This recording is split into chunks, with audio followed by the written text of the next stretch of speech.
So, this is Atlantis and Elegy. I was a child before the flood. Our home was perched above the shore, protected by a slope we burned each year to force the phoenix grass to lush and green profusion from the ashes of its splendid death. We flailed the edges of the flames with spruce boughs which had banked the house, and scrambled up and down the slope between the lawn and water's edge,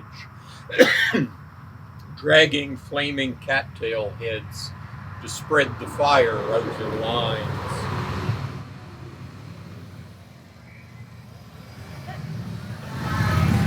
The rite of spring, I'd call it now, as if the name defined the thing. The water took that slope long since, took the lawn and took the house, took the cut grass, took the trees, drowned those trees that lined the shore, water maples, ash, and elm, the willows bent like farmers' backs to drop their seed into the flow where ceaseless currents spread their kind from river's start to river's end. I saw the seasons in that stream, their stately whirl and spiral time, when ice would heave and crush itself, defeated by another year's conspiracy of sun and rain.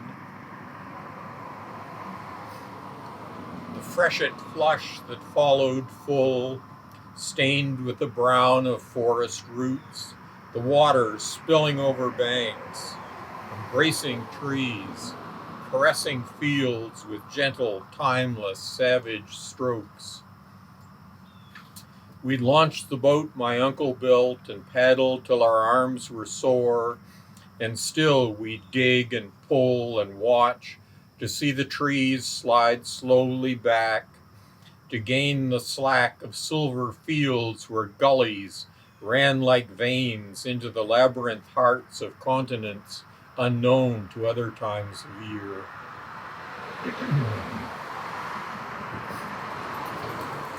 One evening, not long after dusk had merged the water with the sky, we turned the boat to drift downstream, when from the darkness came the logs, escapees from a bursting boom 100 miles or more away, gleaming brown in awkward herds like river monsters out for fun.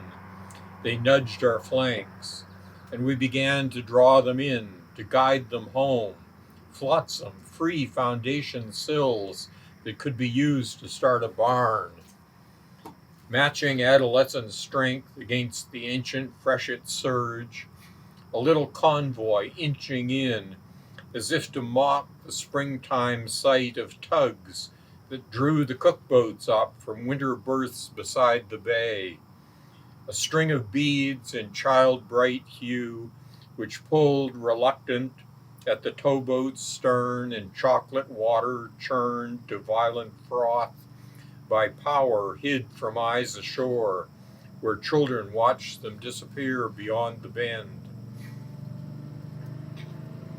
Great power oftentimes is hid. Great power oftentimes is hid and seldom can be understood, not even when it's clearly seen, as clear as float plane hung in sky above the brown tumult of pulp that scrapes against the river banks like lemmings flowing to the sea, as clear as paint spots on our logs, and marked them with a brand so deep within our minds we set them free when morning sun revealed the stain, as clear as red-topped survey stakes that sprout like toadstools on the shores above the highest freshet marks, auguries of the larger flood. I had not learned to read the signs. I dreamed no cataclysmic dreams. I knew the constancy of change, certain and uncertain both, the marks of life of living things that grow and die and are reborn in cycles great and cycles small.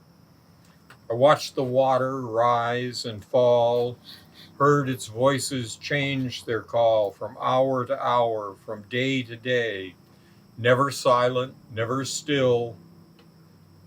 Even locked in winter ice, the hope of change was held by springs along the shore, which kept it fresh and undermined the solid shield with sudden pools that threw up steam like exhaled breath in frozen dawns. At first the springs, and then the pools, and then the ducks on whistling wings to bring the lurching seasonal change, the freshet fury fast removed, the breathy thrush of thrill subsumed in humble, magic, placid days.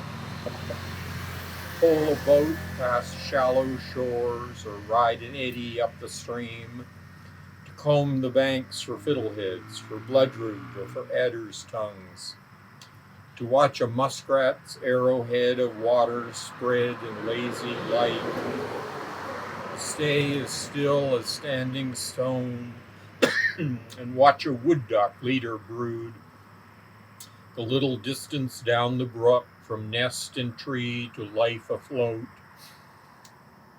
to see a sudden summer flood sink aftergrass on intervals, make roses shine beneath the boat, her petals pale like faces drowned though lovely still, and still alive, these passing treasures of a week, these lasting diamonds of a life. To walk on sandy island soil in the hush of green cathedral trees, where vines as thick as haywarp hung from high above, as if designed for use as swings, fixed so secure the weight of 2 or even 3 small boys, applied with running leaps, would scarce produce the slightest give. To pass to where at island's head, against the first bulwark of trees, the magpie freshet had for years deposited its varied hoard of cans and bottles, logs and bones, a vast untidy mingled heap of all that floated, cast ashore, renewed and rearranged each spring, and yielding worthless valuables to probing sticks and eager hands. The triumph of discovery outlives the finds. The ends grow pale and indistinct and disappear. Not so the means. Experience remains the only jewel in all the hoard, as slippery and as hard to kill as eels we hooked for fun on summer nights when firelight had lured them close enough to shore. In daylight, other anglers came.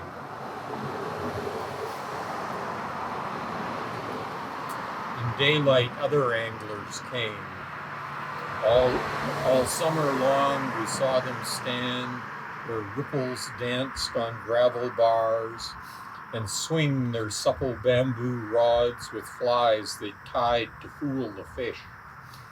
All summer long the salmon came and mostly spurned the offered bait, to jump instead in favored pools and flash like silver in the sun. That summer of my 19th year, I only had the old excuse. I didn't know. I needed work. I did what I was told, no more. I learned the light precision touch to snap the jaws of hoppers wide and dump the concrete, fill the trucks which fed the cranes to build the dam. The cranes that stood as herons stood among the pools along the shore when August sapped the river's strength. Each autumn sent those herons south, or so I thought. One winter, though, when clearing snow to make a rink below the cove where ice was best, I found a shape embedded there beneath my skates. A shadow form of blue-gray life, but real and sharp, as if entrapped by winter's grasp, while eyes still sought for fish and frogs. In dream I saw the cranes entrapped, the concrete rising round their steel. By summer's end I knew for sure that I would be no engineer. I did not wait to see the flood. There was no sudden massive surge, no panic-stricken human flight. Their gates were ceremonially closed like Kali's sacred strangling scarf. The water gathered, dark and slow, to shroud the rubble heaps where homes had stood, the amputated trees. As false as fog, it covered the creeks, a first and final tidal bore, a flow not followed by an ebb. Time turned back upon itself, a single scene forever fixed. All is changed and changeless now. The sweeping curves that current cut, geometry geological, are broken by the human line. The river chafes between its banks, uninterrupted now for miles before a bend that even man could not erase, provokes a shift, begins another sterile stretch. The tourists stop at scenic spots.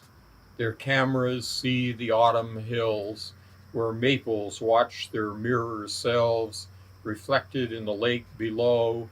Like perfect ghosts, those long-drowned shores are still unwilling to release. The gulls that once we hungered for as solitary signs of spring come now each fall in crying crowd to bleach the fields behind the plow and float in mercenary flocks between the bland amorphous shores like strangers at a funeral feast. The salmon ride upstream in trucks. The water darkly slaps the steel of temporary prison walls. As blind as cave fish in that gloom, they bump their boundaries, flex their fins, and taste the staleness on their gills. Perhaps recall the greenish glow of ice-hung oceans left behind, or maybe dream of gravel bars with depths of cool outside the sun reflecting from the polished stones.